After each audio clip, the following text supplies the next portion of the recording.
우리 다 함께 일어나 전심으로 찬양합니다.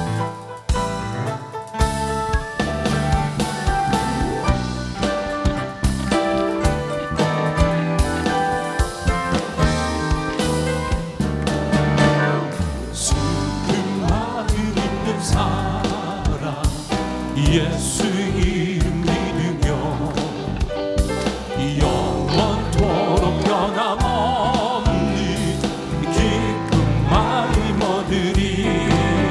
예수의 이름은 세상의 소망이요 예수의 이름은 천국의 기쁨일세.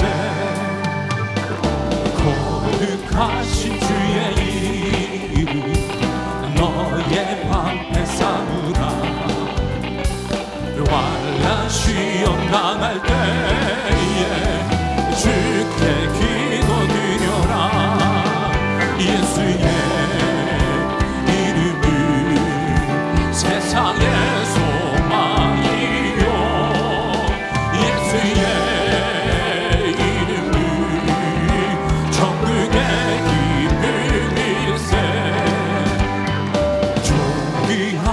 주의 이름 운이 깊은데도다. 주의 품에 안길 때에 기뻐 찬송 부르리. 예수의 이름은 세상의 소망이요 예수의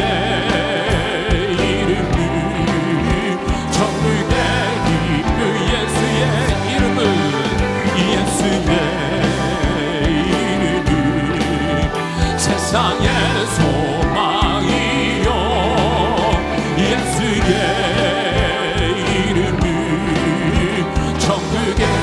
천국의 기쁨일세. 천국의 기쁨일세. 주 안에 있는 나에게 단 근심이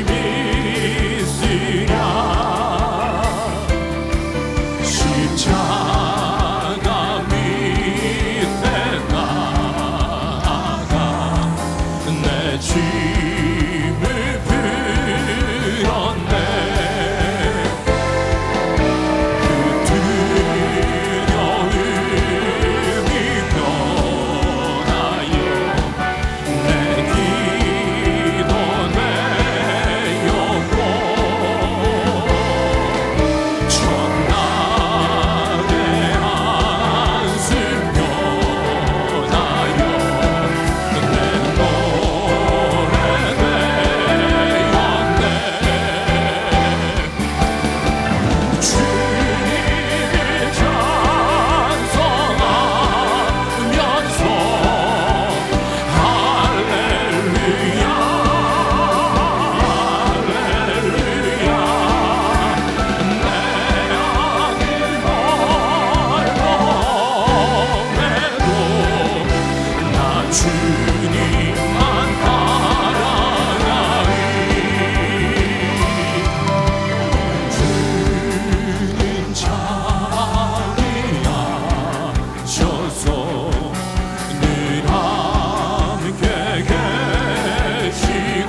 주님만 따라가리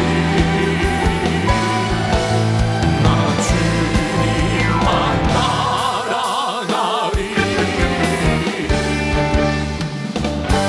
할렐루야.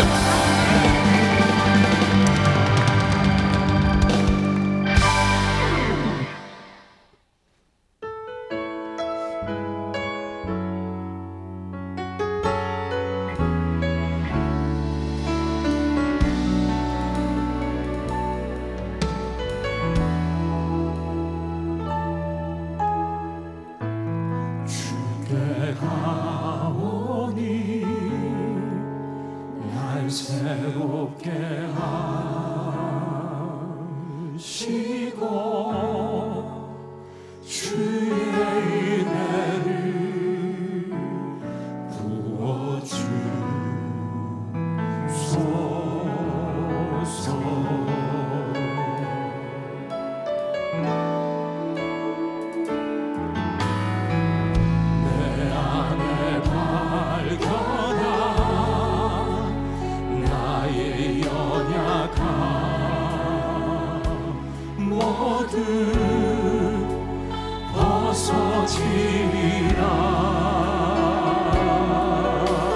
벗어지리라 주의 사랑으로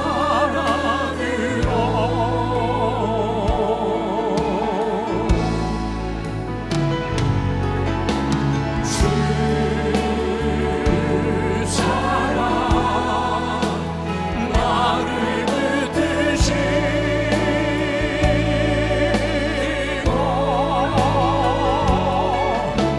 주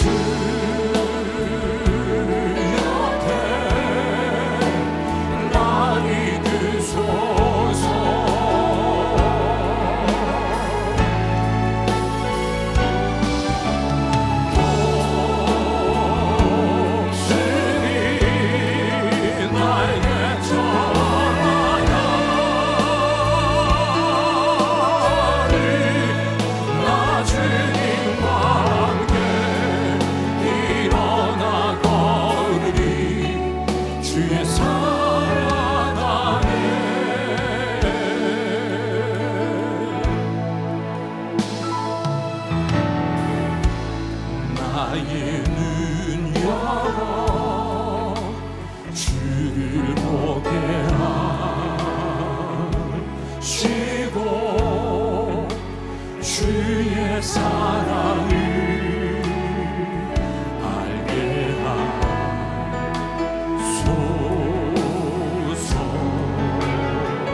존귀와 찬송을 물러받아 주시옵소서. 할렐루야. 정호성님의 풀잎에도 상처가 있다라는 시입니다. 풀잎에도 상처가 있다. 너와 함께 걸었던 들길을 걸으면, 들길에 앉아 저녁 노을을 바라보면 상처받은 풀잎들이 손을 흔든다. 상처받은 꽃잎들이 가장 향기롭다. 그렇습니다. 들판에서 자라는 풀 한 포기에도 상처가 있고, 아름답게만 보이는 꽃 한 송이에도 상처가 있습니다. 생명 있는 것들은 저마다의 아픔이 있는 게지요. 그러나 줄기에 입은 상처가 풀을 더 강하게 만들고, 그 상흔이 꽃의 향기를 더하게 되는 것입니다. 예수 믿는 우리에게도 고난이 있지요. 그러나 우리는 그 고난을 약 삼아서 성숙해 가는 겁니다. 사람은 상처를 안고만 있을 때는 상처의 피해자로 살아갑니다. 그러나 상처를 고침받고 나면은 상처의 수혜자가 될 수 있는 겁니다. 내 상처를 거울 삼아 상처 입은 누군가를 치료하고 사명자로 살아가는 것이 하나님의 뜻입니다. 상처 입은 치유자, 오늘 설교 제목이면서 이 한 해 동안 한소망 교회의 목회 비전이기도 합니다. 오늘은 구체적인 주제와 본문의 말씀을 다루기 전에 서론적인 말씀을 드리려고 합니다. 에덴 동산에서 쫓겨난 이후 인간은 사는 것 자체가 저마다의 고통과 맞서 싸우며 살아가는 것입니다. 창세기 3장 16절에 보면 젊은이들이 자라서 결혼을 하고 자식을 낳고 가정을 통하여 하나님이 주시는 분복을 누리는 것 얼마나 아름다운 일이냐. 그러나 그 안에도 상처가 있으니 서로 치료하며 잘 살라는 말씀을 합니다. 우리가 세상에 나가서 세상을 섬기며 일터를 가꾸며 살아가는 것 얼마나 아름다운 일입니까?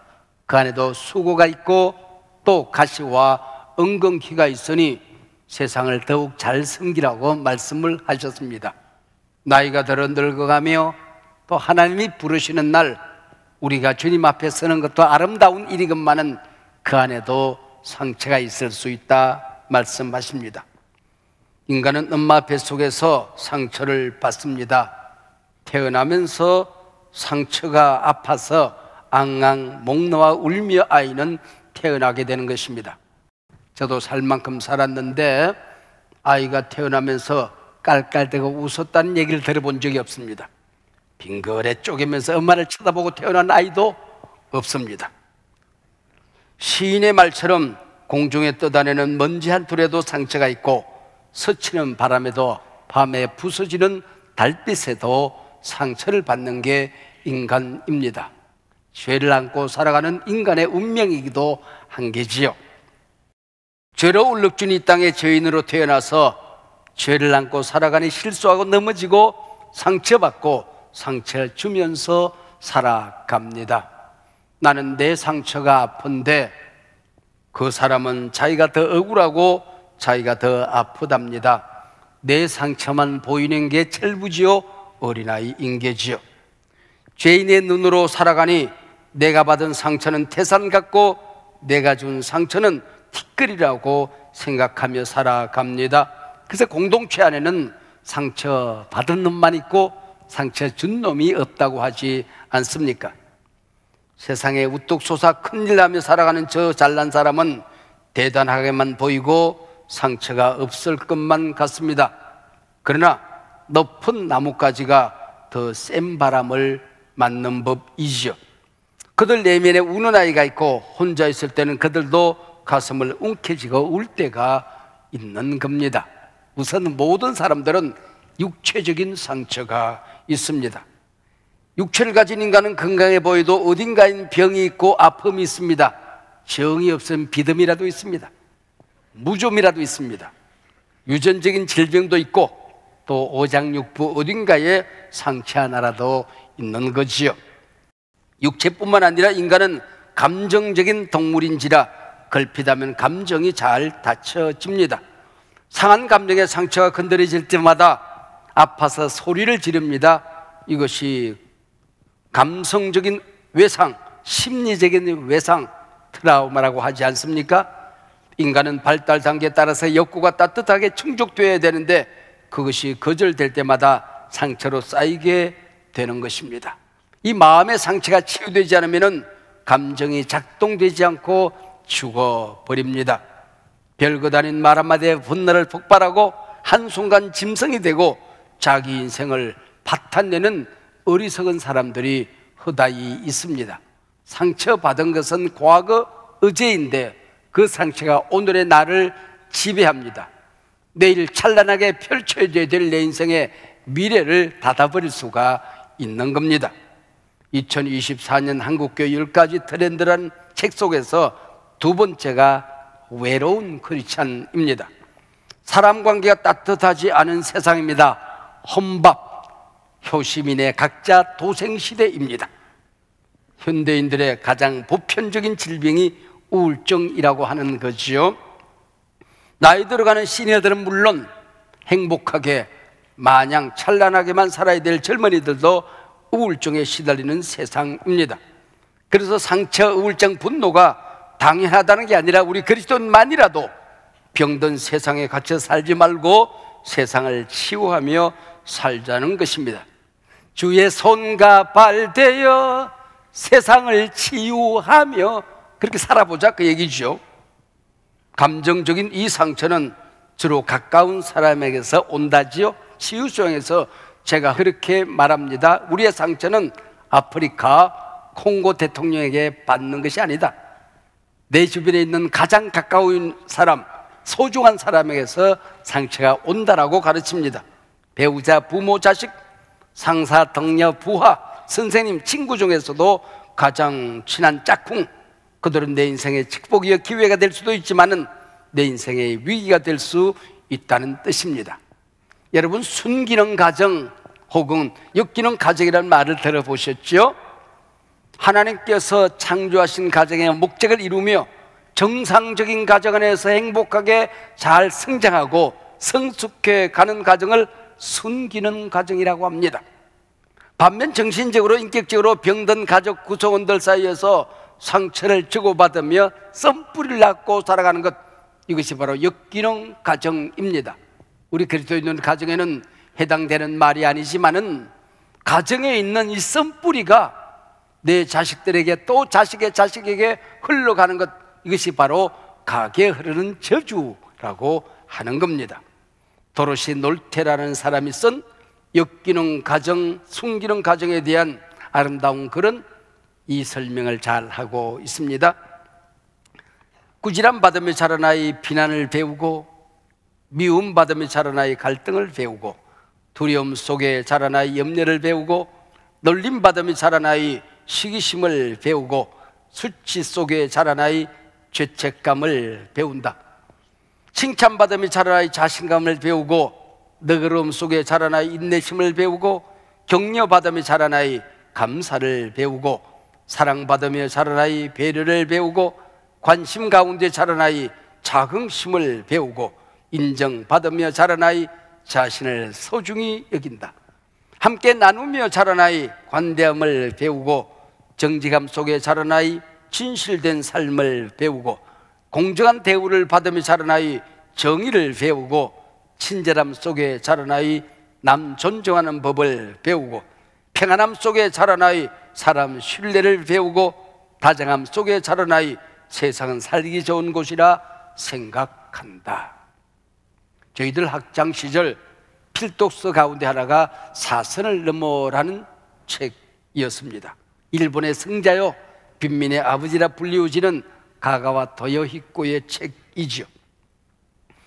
그는 태어나고 보니 엄마가 기생입니다. 누군가의 첩이었습니다.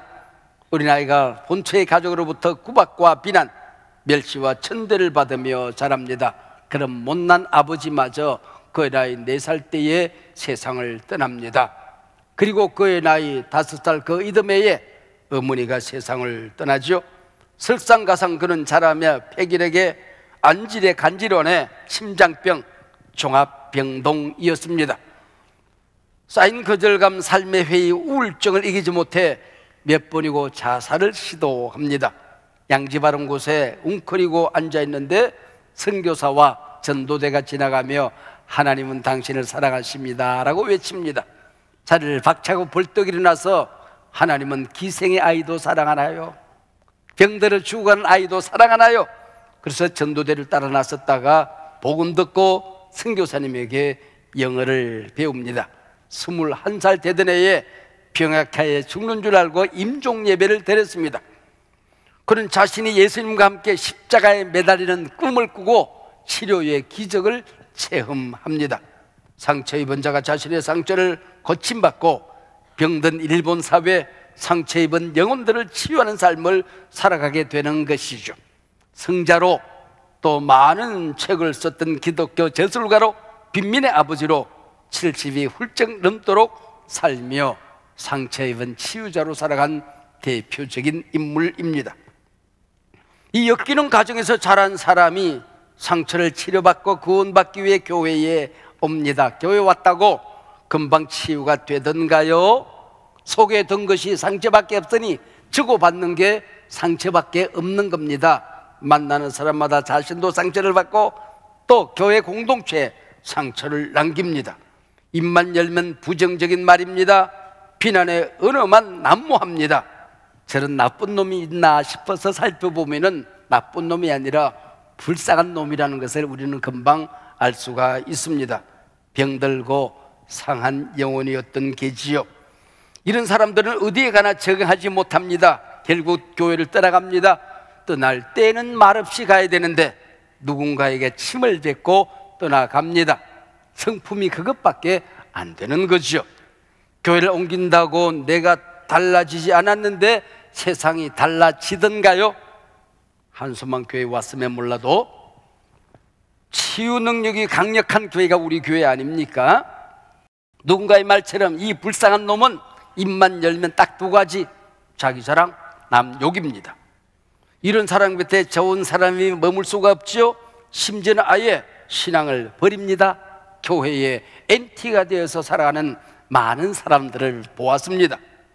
리더십을 연구한 어느 기관에서 지난 20세기 동안에 정치, 경제, 사회, 문화, 종교 등등에서 영웅적인 리더십을 발휘한 사람들을 연구했습니다. 그랬더니 몇 가지 공통점이 있더라는 것입니다. 첫째가 어릴 때 자신이 겪은 불행을 디디고 일어선 사람들이라는 겁니다. 그 중에는 일찍 아버지를 잃은 사람들이 적잖이 있었습니다. 어릴 때 모진 상처를 입고 살았지만은 평생 상처 타령하지 않고 살더라는 겁니다. 상처의 수혜자가 되어서 그 상처를 디딤돌로 삼아서 우뚝 서 있었습니다. 둘째, 다른 사람을 설득하는 웅변력, 말의 능력을 가지고 있었습니다. 그의 언어는 언제나 긍정적이고 합리적이었습니다. 그들 입에서는 어떤 상황에서도 부정적이지 않았습니다. 누구 때문에 내가 이렇게 고생한다는 책임 전가나 남 탓이 없었다는 것입니다. 셋째, 사람들에게 호감을 주는 깔끔한 외모를 가지고 있었습니다. 잘생기거나 예쁘다는 것과는 다른 품격과 멋을 풍기는 외모 말입니다. 언제나 단정하고 정결했습니다. 넷째는 변하지 않고 흔들리지 않는 비전과 가치관을 가지고 있었습니다. 마지막 다섯 번째, 다윗, 입다, 홍길동, 주몽처럼 그 사람 곁에는 반드시 그를 지키고 보호해주는 충성된 사람, 충성그룹이 있었습니다. 그의 꿈과 비전을 함께 나누는, 실천하는 비전그룹이 있었다는 것입니다. 사랑하는 여러분, 내 상처 다른 사람에게 책임 전가하며 살지 말라는 겁니다. 소중한 내 영혼 쓰레기통 아닙니다. 더러운 것 담고 살지 말라는 것입니다. 내가 만나는 그 사람에게 내 상처를 쏟아서 쓰레기통 취급하지 말라는 것입니다. 하나님은 상처 있는 사람, 상처를 안고 살아가는 사람, 상처 타령이나 하는 사람 쓰지 않습니다. 몸은 살이 찢겨지고 뼈가 부러져도 시간이 흐르면 치료되지요. 그러나 영혼의 상처, 마음의 상처는 시간이 흐른다고 저절로 치료되지 않습니다. 점점 더 커집니다. 번집니다. 더 깊어집니다. 치료하고 회복하리라. 나는 상처의 피해자가 아니라 수혜자로 살아가리라 결단하기 시작해야 된다는 것입니다. 결심이 상처를 치료하는 출발점입니다. 상처 받는 것은 내 잘못 아니지만은 상처를 안고 상처 타령하며 살아가는 것은 오롯이 내 잘못입니다. 인간은 누구나 상처를 받습니다. 그러나 복음 안에 치료될 수 없는 상처는 없습니다. 이것을 치료하기 위해서 우리 예수님께서 우리 곁에 오셨습니다. 이게 오늘 본문이죠. 이사야 61장 1절 말씀입니다. 주 여호와의 신이 내게 임하셨으니 이는 여호와께서 내게 기름을 부어사입니다. 예수님께서 회당에 갔더니 아마 회당장이었던 모양이죠. 두루마리 성경 한 권을 건네주는데 이사야서였습니다. 그리고 예수님이 두루마리 성경을 쭉 펴더니 이사야 61장 1절에 와서 머물고 읽어 내려가는 겁니다. 그리고 말씀하십니다. 주 여호와의 신이 내게 임하였으니 여기 내게 나가 바로 나 하나님의 아들 예수라고 당당하게 선언하는 것입니다. 이제 성령이 임하여 하나님의 사랑으로 성령의 기름 부으심으로 내가 이 세상을 치료하기 시작하리라. 이 말씀이 이제 응답되리라고 말씀하고 있는 것입니다. 기름을 부으셨다는 말이 나옵니다. 이게 무슨 말일까요? 성령 충만과 같은 말이지요. 우리 영혼에 그릇이 있습니다. 여기에 기름이 부어집니다. 이 기름은 마르지 않습니다. 계속해서 부어지는 것입니다. 그럼 이게 흘러 넘치는 것이죠. 가득 찬 기름 항아리는 조금만 흔들거려도 흘러 넘칩니다. 이 기름 항아리가 가는 곳곳마다 기름이 나누어지게 되는 것입니다. 이것이 성령의 기름 부으심입니다. 우리 주 그리스도의 구원의 능력이, 치료의 능력이, 병든 자를 고치는 능력이, 회복시키고 세상을 변화시키는 능력이 움직이는 곳곳마다, 가는 곳곳마다 흘러 넘치게 되는 것입니다. 불이 붙으면 뜨거워집니다. 밝아집니다. 모든 것을 소멸시키는 죄를, 상처를 불태워 없애버리는 능력이 여기서 나타나게 되는 것입니다. 우리 예수님께서 세례를 받으실 때 성령의 비둘기처럼 임했습니다. 성령의 기름 부으심이 왜 비둘기처럼 임했을까요? 독수리처럼 쏜살같이 쫙 날아 내려왔다면 멋있을 것인데 비둘기처럼 내려왔다는 것입니다. 비둘기는 평화의 상징입니다. 전쟁이 끝났다는 겁니다. 어떤 전쟁일까요? 상처와의 전쟁 끝났습니다. 지옥과의 전쟁 끝났습니다. 미움과의 전쟁 끝났습니다. 모든 죄와의 전쟁 끝났습니다. 성령이 비둘기처럼 임하여 예수 그리스도가 이 세상을 정복하고 죄 문제를 해결하고 지옥의 문제를 닫고 우리의 모든 영혼을 하나님의 백성으로 삼아 주실 것이라는 선언이었던 것이죠. 주께서 채찍에 맞음으로 너희는 나음을 얻었느니라 믿으시기 바랍니다. 상처는 이미 사라졌습니다. 믿으시기 바랍니다. 주께서 피 흘리심으로 모든 죄는 사함 받았습니다. 그가 우리를 용서했으니 우리도 세상을 용서하고 치유하며 세상을 살아가는 것입니다. 내 상처는 사라졌습니다. 불에 타 소각되어졌습니다. 우리는 주의 승리를 우리 것으로 받아들이는 것입니다. 우리 민족이 함께 해결하고 가야 될 민족 공동체의 상처가 있습니다. 일제강점으로 인한 일본으로부터 받은 우리 민족의 상처입니다. 저희들 학창시절 근대사는 주로 반일 교육이었습니다. 그래서인지 내 안에도 일본에 대한 상처와 나쁜 감정이 살 만큼 사는데 아직도 남아 있습니다. 우리는 아직도 아프기만 한데 일본은 이미 사과도 했고 보상도 했다는 겁니다. 그러다가 최근 국제사회의 이념 양극화에 따라서 북중러 공산진영과 한미일 유럽까지 합친 신냉전 기류가 흐르기 시작했습니다. 물론 미국이 주도한 일이지만 한일 관계가 급속히 가까워지고 하나가 되었답니다. 그건 정치 외교적인 얘기고 우리 국민들은 못내 당황스럽기만 한 겁니다. 물론 언제까지 우리가 일본을 미워하고 반일할 수는 없습니다.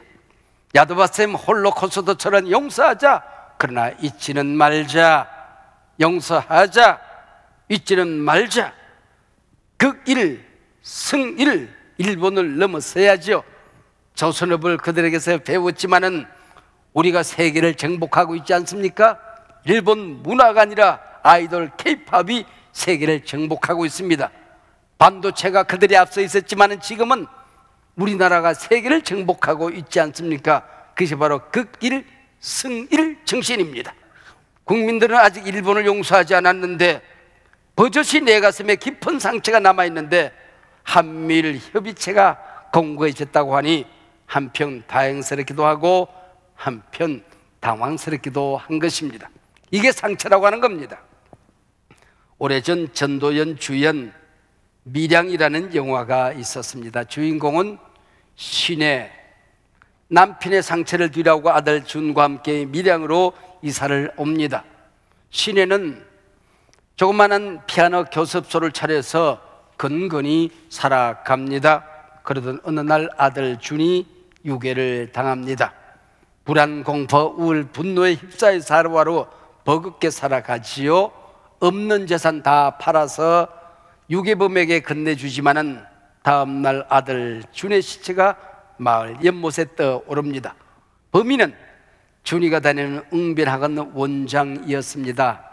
몇백 번이고 용서자를 선언하는데 잘 되질 않습니다. 그래서 교회를 찾아가 신앙생활을 시작합니다. 이만하면 은혜를 받았다 싶었습니다. 용서할 자신도 있었습니다. 용기를 내 유괴범이 갇힌 감옥을 면회해 갑니다. 감옥에 갇힌 유괴범의 얼굴이 환하게 빛나고 있었습니다. 저도 예수를 믿고 용서받았다는 겁니다. 그 말에 신혜는 충격을 받습니다. 내적 혼란이 분노로 바뀝니다. 예배당을 찾아옵니다. 손바닥이 찢어질 만큼 장의자를 두들기면서 몸부림을 하죠. 왜? 하나님, 당신이 뭔데? 내가 아직 용서하지 않은 사람을 용서해! 내가 용서하노라 말하고 싶었는데 범인이 먼저 용서를 받았다니 이게 뭡니까? 마침내 신혜는 기절을 합니다. 그리고 정신적인 충격을 이길 수 없어 정신병동에 입원을 하죠. 영화의 마지막 장면, 신혜가 뒷뜰에서 자기 머리카락을 자릅니다. 바람에 한 올 날려보냅니다. 바람에 머리카락이 흩날리고 음침한 뒷뜰 쓰레기통 옆 그곳에 따스하게 햇볕이 내려 쪼입니다. 이게 도시 밀양이요, 따스한 햇빛이 밀양입니다. 결국 내 머리에 한 올 쌓인 상처, 인생 살아가다가 쌓았던 미움, 해결되지 않는 분노, 우울 하나하나 날려보내는 그 길만이 내가 사는 길이라고 하는 것입니다. 어떻게 내 인생, 음침한 내 인생, 냄새나는 내 인생 밀양이 될 수 있는가에 대한 대답은 용서만이 내가 사는 길이라는 결론입니다. 내 안에 있는 상처에게 자유를 주라는 겁니다. 날려보내라는 겁니다. 그 길만이 나를 치료하고 자유케 하는 길입니다. 상처의 피해자로 살지 말고 상처 수혜자로 살라는 겁니다. 우리는 예수 그리스도 안에서 상처 입은 치유자, 상처가 사명이 되어 이 땅을 치유하는 하나님의 자녀들이라고 하는 것입니다. 이어지는 말씀은 다음 시간에 기도하시겠습니다. 하나님 아버지, 감사합니다. 이 한 해 동안 우리 한섬함께 주셨던 지난 33년의 은혜를 가슴에 간직하고 세상을 치유하는 공동체, 내 안에는 더러운 것들을 다 주의 보혈로 능력하는 능력의 공동체, 아픈 사람들을 보듬는 공동체, 하나님, 교회가 건강해지고 가정이 건강해지고 상처변의 이 세상과 모든 어려움으로 허덕이고는 한국교회를 치유하는 한 해가 되고 싶습니다. 하나님, 첫 시간부터 우리 모두에게 성령의 충만으로 기름을 부어 주시옵소서. 예수님 이름으로 기도하옵나이다. 아멘.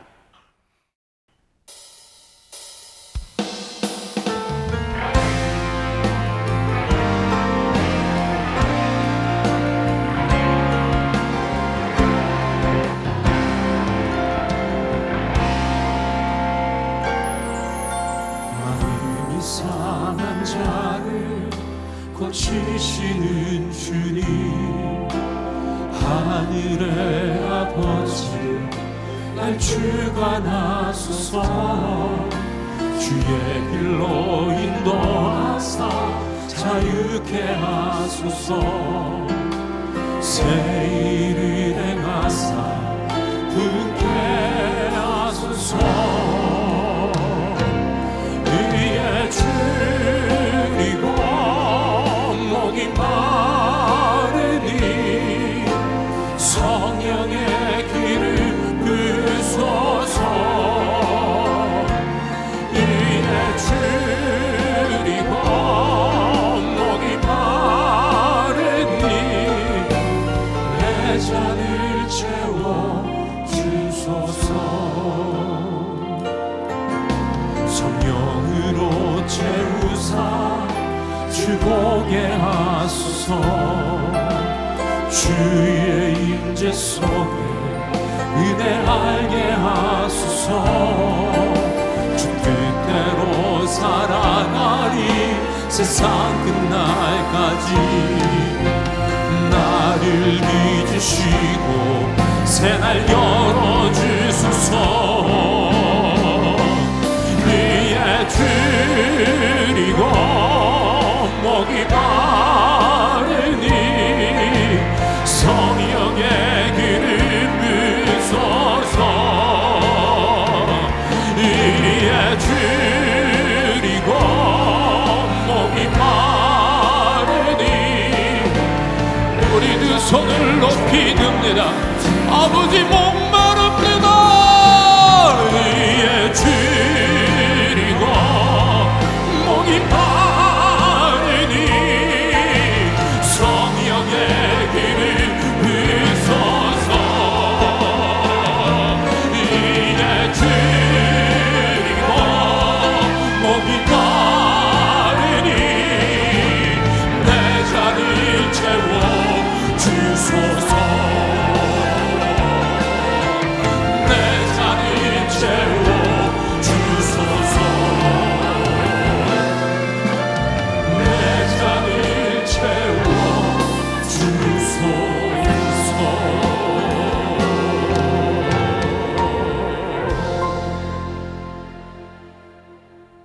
우리 주님 예수 그리스도의 은혜와 우리 아버지 하나님의 크신 사랑과 성령의 기름 부으심과 교통하심이 이 한 해 동안 이 공동체가 드리는 예배 자리마다 위에 두세 사람이 주의 이름으로 모이는 자리마다 위에 저들의 가정과 자손 대대 위에 세상을 섬기는 일터 위에 우리가 사랑하는 이 길의 이민족 한국 교회 위에 지금부터 영원토록 함께하옵기를 간절히 축원하옵나이다. 아멘.